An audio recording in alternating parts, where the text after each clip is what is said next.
सबसे पहले इस वक्त की बड़ी खबर अमेरिका से, जहां पर अमेरिका में बड़ा साइबर अटैक हुआ है, जिसके बाद इमरजेंसी लगी है। अमेरिका में ईंधन पाइपलाइन पर साइबर अटैक किया गया। अटैक के बाद अमेरिका में इमरजेंसी का ऐलान कर दिया गया है। डार्क साइड नाम के गिरोह ने रैंसमवेयर ये हमला किया है, अटैक किया, जिसके बाद इमरजेंसी लागू कर दी गई। FBI का ये ट्वीट आप देख रहे हैं।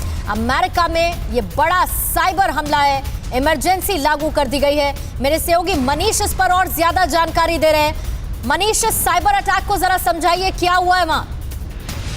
जी हाँ, बिल्कुल। देखिए, अमेरिका में जो ये अब तक का सबसे बड़ा साइबर हमले में से एक साइबर हमला हुआ है, जो कि अमेरिका की एक बड़ी गैस पाइपलाइन कंपनी है, कोलोनियल पाइपलाइन, जहां से गैस और ईंधन सप्लाई की जाती है, खास करके अमेरिका के टेक्सास में, अटलांटा में, टेनेसी जैसे राज्यों में, और फिर वहां से ईंधन न्यूयॉर्क तक आता है।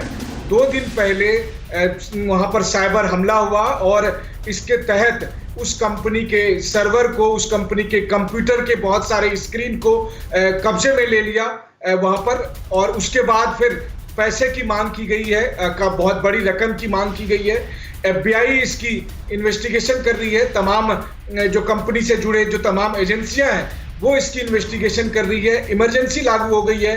अनुमान ये लगाया जा रहा है कि फिलहाल पाइपलाइन के जरिए गैस सप्लाई नहीं हो पाएगी और अब मजबूरन जो है वो इन सड़क मार्ग के जरिए ईंधन सप्लाई करना पड़ेगा, जिससे अगले 1 हफ्ते तक अमेरिका बुरी तरह प्रभावित रहने वाला है। ये तो हुआ तात्कालिक असर, लेकिन अब आप देखिए कि इसकी वजह से, इस इमरजेंसी की वजह से जो अमेरिका पर जो साइबर हमला अटैक हुआ है, ये इसके पीछे में ये भी माना जा रहा है कि कोरोना की वजह से जो कंपनी के लोग वर्क फ्रॉम होम कर रहे थे, शायद उसी वजह से कुछ इंजीनियरों के जो डेटा है उसको हैक कर लिया गया, उसके जरिए लॉगिन किया गया और फिर सर्वर को अपने कब्जे में करके 100 GB के करीब डेटा को कब्जे में ले लिया गया और अब ब्लैकमेलिंग की जा रही है। जी, यानी कि ये इस लूपहोल का फायदा साइबर अटैकर्स ने उठाया, ये साइबर अटैक किया गया, जिसके बाद इमरजेंसी लागू कर दी गई।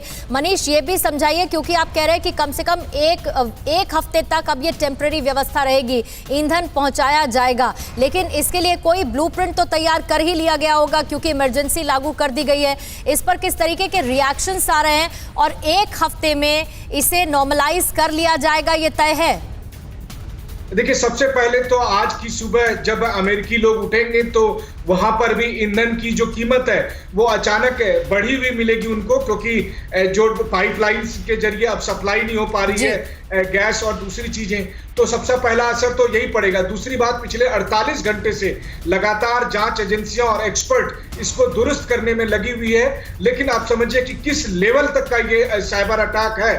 और दुस्साहस आप देखिए कि इसमें साइबर अपराधियों का ये था कि उन्होंने एक पेज जनरेट किया और उस पेज में उन्होंने बताया है कि कहां से किस किस सेक्शन के कितने डेटा उन्होंने 100 GB के करीब अपने कब्जे में कर रखा है, और अगर उनको पैसे नहीं दिए गए तो उसको वो डेटा को रिलीज कर देंगे, और निश्चित तौर पर एक बड़ा थ्रेट है। अब इसके पीछे में कौन लोग होंगे, हालांकि जो ब्रिटिश की एक एजेंसी है, साइबर सिक्योरिटी एजेंसी, उनका कहना है कि ये कोई रशियन ग्रुप का काम हो सकता है। लेकिन आपको याद होगा कि पिछले साल मुंबई में भी इसी तरह बिजली गुल हो गई थी और तब चाइनीज हैकर सामने आए थे।